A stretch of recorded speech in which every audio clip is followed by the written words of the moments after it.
celebrated every year in 15th August. On this day, we remember all our freedom fighters who fought and sacrificed their lives to gain independence and protect the sovereignty of our country. On this day, whole country celebrates this day in different ways.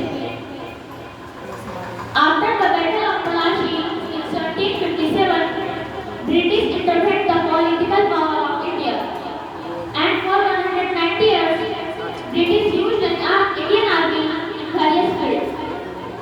The property of India continues to be looted, exploited, and oppressed the poor, helpless people of the country.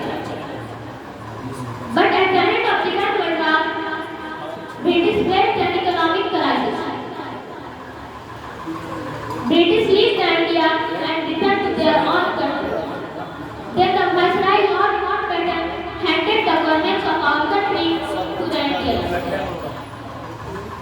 But behind the achievement of independence of our country, there is a very difficult and bloody history. The role of freedom struggle leader is immense to protect the sovereignty of our country. Subhash Chandra Bose, Vallabhbhai Patel, Khudiram Bose, Maulana Mahmud Hasan Deobandi, Sir Syed Ahmad Shahid, Maulana Qasim Kanotri, and many freedom fighters and many common people fought together in Ankara.